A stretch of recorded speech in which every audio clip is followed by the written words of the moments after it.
Welcome to Two Therapists Talking.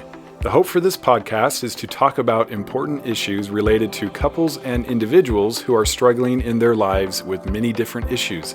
I'm David Thompson, a marriage and family therapist. And I'm Sherie Christensen, marriage and family therapist. Please join us as we explore these issues together, and we hope you will learn and be enlightened along the way.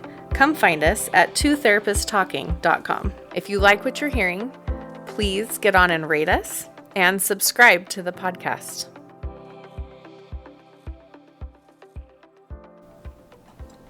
Hi, welcome to Two Therapists Talking. I'm Sherie. And I'm David.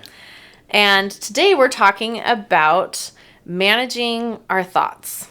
Yep. And if you will remember back to the trust discussion episodes, we talk a little bit about managing rapport, which is this concept of managing our thoughts. When you're working on not looking at porn, not acting out, all of these different types of things, these are all things that you're doing tangibly outside of yourself, right? And as we're looking at really solid recovery, there's another layer back, and that is what's going on in your head. Right. So another way we explain this in the trust discussions is the lusting that happens. And we're trying to work back from acting out to just thinking about things. And then in time, the thinking becomes less and less. And so it's working your way back really as quickly as we can. But first the acting out, Yes. and then the thinking. And so the managing And you can do some of that simultaneously. Yeah, right? definitely. But becoming aware of what's going on in your mind is really, really helpful. Yep. And it's something I will often have people who are acting out regularly, and sometimes people who aren't acting out all that regularly. And as we come in and we start talking about this concept of managing your thoughts, they have these realizations that, oh my gosh, I am lusting all day, Right. every day. Any woman that walks by, anything, just this constant, what we call the constant little dopamine drip going on in the brain. Definitely. It's a lot more than they think it is until they have parameters. And that's why in the trust discussions, the manage report has 3 criteria that we've identified as not managing. Yeah. Now, this is going to be different based on who you talk to, but if you remember from the trust discussions episodes, those 3 criteria are if you look for more than 2 seconds sexually, if you do a double take or more, or if you fantasize for 10 seconds or more total throughout the entire day combined. And that's from experience. May not even be the very best parameters that could possibly be there, but they seem to work pretty well. Yeah. And for most guys who are in sexual addiction, they find that they have just never had parameters before. And once they get parameters, they're like, okay, this is actually, they're like excited about it. You would think that they would hear this and go, oh no, great. This is going to be so hard. And it isn't easy, but Yes, it's not easy. they like that there's a way to define if I'm lusting too much. Right. Because really when we talk about, sexual addiction, it's really actually a lust addiction, right? That lust piece is kind of what drives all of the different ways of acting out. Just like alcohol, it's an alcoholic. You're not addicted to beer or to wine or whatever.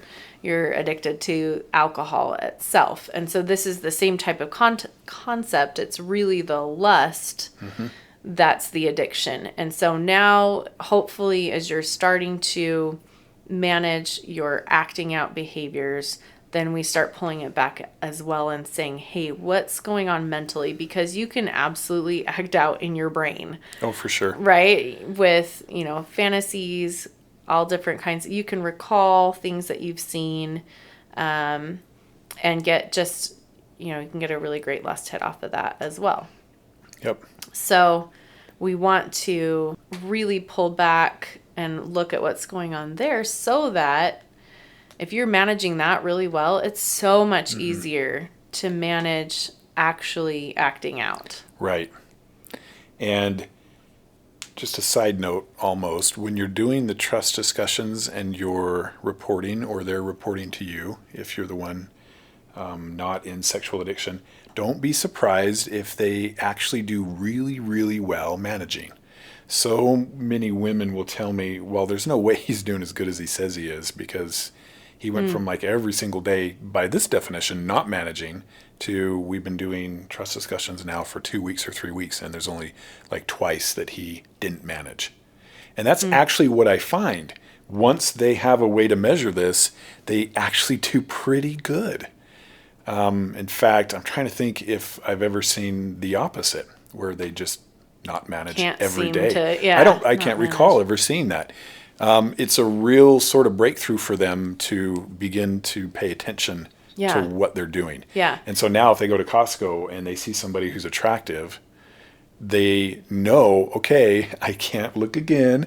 I can't look too long. Mm-hmm. Whereas before it might be, well, she's kind of headed in the same place I'm kind of going to, so I think I'm just going to follow her for a while. And because that's what they do. And now they're very aware of, I can't do that. If I do that, I'm going to be saying I did not manage. And they don't want to say I didn't manage. Yeah. Yeah. And so don't be surprised if they actually do pretty good right from the start with this. Yeah. That's been my experience. And it's something that definitely takes a little bit of time to get into the awareness, too. If you have someone who's kind of, that's been running in the background of their mind for a very long time, then it can take, You would think it would take longer. Right. It doesn't take super long. I'm always surprised, like, how are you? And I believe him. Really, you're doing this well? He's like, yeah. He's like, I don't want it. I'm like, wow. This is like, I should have opened with this. If you've got your honest, open, and willing, person in here, then it really does. It's kind of this big, oh my goodness, I'm doing this. It's like a relief. It's like this old idea of how boundaries set us free, right? Mm-hmm. So if you have a backyard with a fence and you tell your children, okay, stay within the fence, but you can do whatever you want. You can run and play. You can take your shoes off. You can have a good time. You don't have to worry about things. If you go outside the fence, back behind the fence line, there's this open field with some broken glass and barbed wire that's hard to see, and thorns and weeds, and you don't know what's back there. And so if you hop the fence and just take off and do what you want, likely you're going to get hurt. But if you're within the fence, you can let go. You can be more free. You don't have to worry about things. And it's a lot like that, I think. Yes. And I think there's even, maybe you can add to the analogy by saying that without this concept of what is managing and what isn't, it's like the fence area and the not fence area, but there's no fence there, and you have to sort of guess where's the fence, and I don't really know what I'm doing or how to, oh no, now I've stepped on broken glass because I just wasn't sure where the boundaries and the limits I know were. I'm getting hurt. Yeah. I know I'm hurting others, but I don't understand as well. So yeah, I like that. Yeah. So what we're trying to do here is create a space, because I do periodically have spouses who will say, okay, well, you mean they just get this amount of time that's like free time for them to fantasize or lust? So if it's 10 seconds, I hear this all the time. If it's 10 seconds of fantasizing before it's not managing, that means he just gets to sit and fantasize for 9 seconds. And I find that funny, because I have yet to ever talk to somebody who timed it or counted it or anything like that. And go. I've got 9 seconds of bliss, and then I've got that doesn't happen. But wives are very concerned about that, and that's fair. Yeah. It's good to talk about. It is. It is good to talk about. And it's I like to talk about it in terms of, this is the space between being exposed to something which is not our fault, right? And some of this, yes, if you're kind of creating your own fantasy in your brain, then you've chosen that, right? But as we kind of go throughout the day, we all are getting exposed to different things. You see something on a billboard, you see somebody walking by, like this type of stuff comes at us all the time. And it's that difference between being exposed to something and then the choice. Right. What am I going to choose to do with that? Because when we're exposed to something that isn't our fault, it's not our responsibility, but our choice around it is.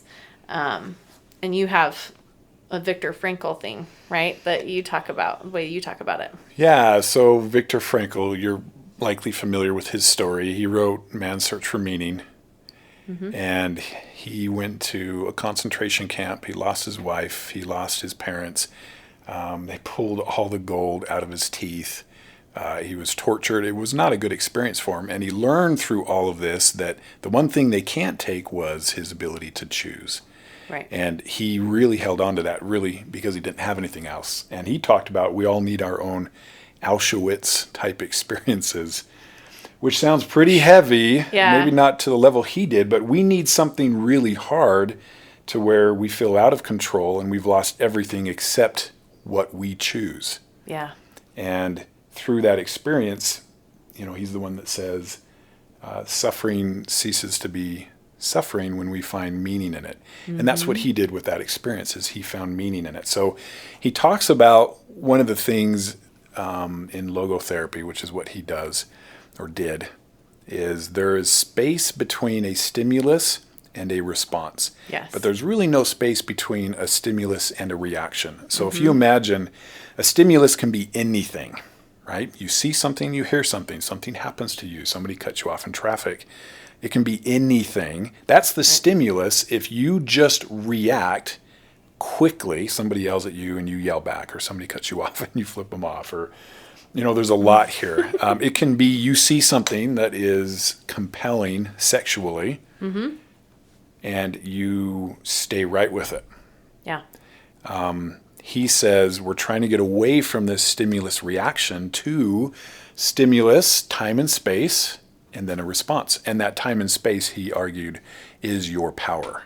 And it's really your last power. It's kind of your only power. So you see something happens, and you have time and space that you can create and make whatever choice you want. Whether that's turn away, look away, disengage, de-escalate, take a walk, count to 10, lay down flat on the floor, whatever it is, but that's your power. And he was a big proponent of take your power back. Yeah. You probably lost your power and you didn't realize it if you ever had it, I guess. And I think that's where a lot of guys really resonate with this Manage report. They love it because it feels empowering. And at their core, I believe that they're good. Everybody's good. And to have integrity, we're not hurting ourselves and others, especially the ones that we love. And we know we're hurting ourselves and others when we engage in addictive behavior. We just know it. And we're not happy about it. Yeah. We're rotting from the inside out. And this helps you to get your integrity back. If I live with integrity, my life is drastically different than if I don't. And these guys know it, even if they're not thinking every day, oh, what are my values? And am I living my values? Yeah. They just feel it. And so I think that's why so many resonate with this managing. And their first response is always, oh, wow. Okay. Yes. So like 2 seconds, I can't, okay. And no double takes. And they're racking their brain going, holy cow, I just did that waiting in the waiting room 5 minutes ago. Right. Yeah. Because I hear this a lot. They sexualize everyone. Everything. It's Every like situation. They're like a computer. All day, every day. Yes. What is worthy of a second look? What is worthy of spending more time on? It's crazy, and it happens very, very quickly. But they love this idea of I can be in control because they felt out of control. And so what starts as, oh boy, I don't know.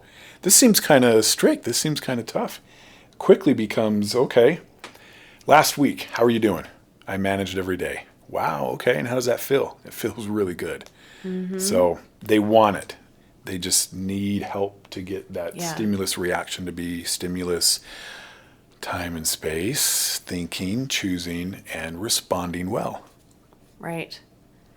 Right. I love the little piece that you said. I want to kind of circle back around to it with the integrity, that the integrity isn't just being honest, right? It's living in that space of loving yourself, loving others, and with that lusting component that doesn't fit. Right. It doesn't fit. And sometimes when guys, I keep saying guys, this can be guys or gals, depending on the situation, but sometimes when guys won't break through denial and see this, I'll make them say it. I do not have integrity. I am not who I thought I was. I have been an imposter and a fraud. And at first they resist and are like, what are you talking about? I'm like, well, what do you teach your children? Do you teach them to be honest? Do you teach them, well, have you been? Well, I mean, because they've justified it so well. I mean, they've fooled themselves. But if they say it and they sit in it, and often they're very emotional about it, it can be a game changer. Right. And so they want it. They've justified how they can do that and still be this good person who treats others so well, and they sort of need confronted with it. And yet, there's this big piece where I'm not loving others. Right. I'm lusting or objectifying. Well, I'm not hurting anybody. Yeah. I mean, maybe she notices I'm looking at her, and I tell him, hey, if you ever need like even more motivation not to be that guy, go somewhere, doesn't matter where, kind of a public place, go into Maverick and get a drink, whatever. And notice if there's an attractive woman around, and notice what the other guys are doing.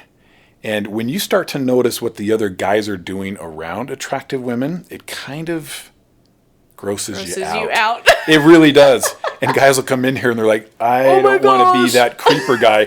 They're just staring at her and staring at her and I'm like, yes, you don't want to be that guy. Yeah. And so that's kind of a funny little exercise sometimes, but. Yeah.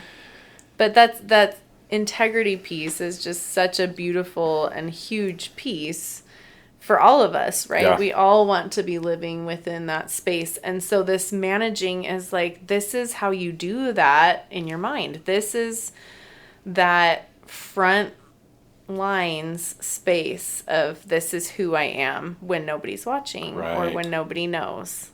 Right. And it's that really powerful. And it feels really good. There is something about you have the option because you're not going to get in trouble and nobody will ever know. This will forever go unreported. Unless you're, lying on your managing report. But yeah. But I have the option to look again, to look longer, to follow her around, maybe even flirt with her. I have those options. And I'm intentionally choosing not to. Yeah. Something very empowering about that. And once you start that, it's pretty hard to go back once you really get into that because it's all they've ever wanted, really. Yeah. So. Yes.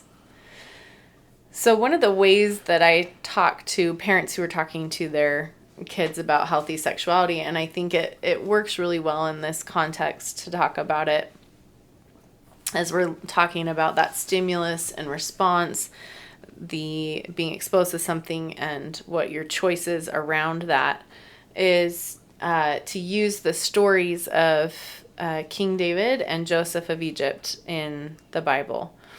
And one of the reasons that's helpful, I think, on a number of levels when you're talking to your kids also is just this concept of everyone can get exposed to things. Stuff happens to everybody.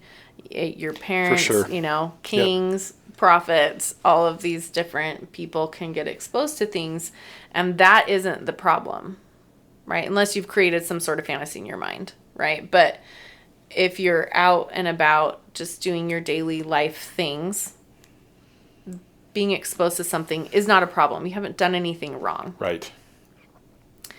And that can be helpful for spouses as well. Like that you're not doing anything wrong in that case. Now, what you choose to do with that then determines where you're at on that spectrum. Right. And so, of course, with the story of Joseph of Egypt, he's, has his employer and his employer's wife tries to come on to him, and that wasn't his fault. He wasn't trying to get that to happen, and he makes a choice to run, right? To get out so fast that, he leaves.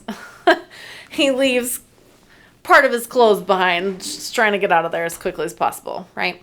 So there's the choice that was made. And then you have King David, where he chose to do some double takes, look again, think about it, dwell on it, invite her in later, all of those kinds of things. So again, the initial stimulus is not your fault. It's what you choose to do with that. Right. So this is classic CBT or cognitive behavior therapy. Yeah. You are constantly making choices all day long and receiving the rewards for those choices. Mm-hmm. Or consequences. Reward's not always a good descriptor of what happens after your choice, but Right. stimulus and response is the goal, and taking that time and space. And those are really good examples. Those are good stories that most of us are familiar with and can relate to. Addicts certainly can relate to King David. They have a harder time relating to Joseph. Like, wait a minute, like, she wanted this? And wow. I'm supposed to leave. Yeah, and I'm leaving? Wow. Yep. Yeah. So I think these are really good. And I think it's really helpful for spouses too, when they're saying, well, wait a minute, is this actually giving, like, what is this? You've just said it's okay for this to happen. And we're saying, no, it's okay for exposure. Like, this happens to everyone. Everyone gets exposed. There's always going to be stimulus around, no matter what you're doing, where you are, what's going on in your life. And what we're doing is creating a space in which you have, your brain gets a chance to start pulling back from that automatic reaction, and creating a space for response and choosing something else. Right. So thanks for joining us. Thank you for listening to Two Therapists Talking. We look forward to sharing more conversations with you. Connect with us at twotherapisttalking.com or email podcast@twotherapisttalking.com. If you like what you're hearing, please get on and rate us and subscribe to the podcast.